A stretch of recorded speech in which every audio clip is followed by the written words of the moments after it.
Sony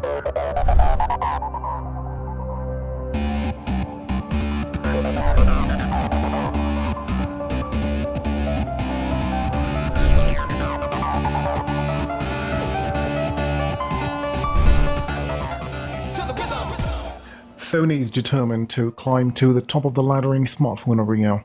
This is why they have launched the third iteration of their Xperia Z series in just over a year. Welcome to the in-depth review of the Sony Xperia Z2. The Xperia Z2 builds on its predecessors with improved screen, improved power under the hood, slightly more compact chassis and improved camera setup. There is no doubt that Sony Xperia Z2 is going head-to-head with HTC One M8, Samsung Galaxy S5, LG G3 and Nokia Lumia 930. With that in mind, it got its work cut out. Let's talk about the design. The Xperia Z2 is similar to its predecessors in terms of design, with aluminium chassis with glass slabs on front and the back. A design which is sturdy and premium all the same. The glass on the front and the back may add a level of class to the handset, but they're also a fingerprint magnet. The bezels are pretty sizable, but we understand that, as it's no different with HTC One M8 and Samsung Galaxy S5, they're all about squeezing in the latest tech. The first thing you see when you hold the Z2 is of course the screen, an area where Sony has done some real work. Sony has bumped the screen size from 5 inches to 5.2 inches, which theoretically lowers the pixel density, but on the other hand gives more screen real estate. Sony has also implemented the IPS technology in Z2, unlike the TFT technology on the Z and the Z1, which meant the colors were washed out and the viewing angles were far from inspiring. Thankfully, the inclusion of the IPS in the Z2 makes it one of the best smartphones around. The colors pop on the screen, but not as much as the Galaxy S5's Super AMOLED offering.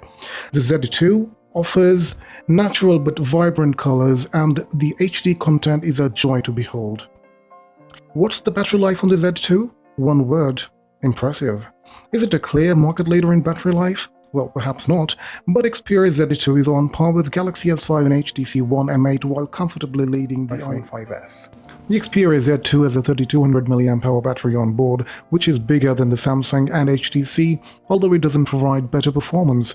With the moderate usage of email, messaging, calls, web browsing, social networking, and camera action, we were able to eke out a day and a half on Xperia Z2. Back of the Z2 is where Sony has piled in the technology. The 20-megapixel G lens pulls in more light with its wide-angle lens, which helps performance in darker conditions. We found with flash turned off, the Xperia Z2 did a decent job of garnering as much light as possible in darker conditions. It performs better than Galaxy S5 and HTC One M8 in low light conditions, so this time it takes the checkered flag. The Xperia Z2 is a flagship device and Sony commands a high price for it. In return, users expect a top-class experience on all fronts. However, we are disappointed that the same can't be said of the UI. Sony's skin on top of Android 4.4.2 is simply not in close harmony with the hardware, despite being powered by Snapdragon 801 chip, which is amongst the best out there. We get occasional lag here and there, especially when we hit multitask button. There is noticeable stutter in animation and window, which leaves a sore taste in the mouth. The experience of the UI is inconsistent and fluid. Instead, it's smooth at places while jittery at others. We are rather disappointed by this aspect, as otherwise, the device is praiseworthy, scoring very well in other areas like screen, hardware and camera. The user experience is simply not on par with Nexus 5 or HTC One M8, which have the same chipset. Nexus 5 is especially fluidic when run on Arch runtime instead of Dalvik, and yet it is available for nearly half the price. At the end of it, what do we think? Sony Xperia Z2 is no doubt a flagship device, and like Sony says, it is the best of Sony. It combines the very best of Sony in camera and music department, whereas the screen is also top-notch thanks to Sony's expertise in LED TV division. The body is well constructed with aluminium and glass and feels sturdy and premium. The hardware is also of the finest standard, with the Snapdragon 801 chipset paired with 3 gigs of RAM. Sadly, the UI lets it down, and this is where the user interacts with the device. In the end, we can say it is a jack-of-all-trades device, but doesn't have a standout feature.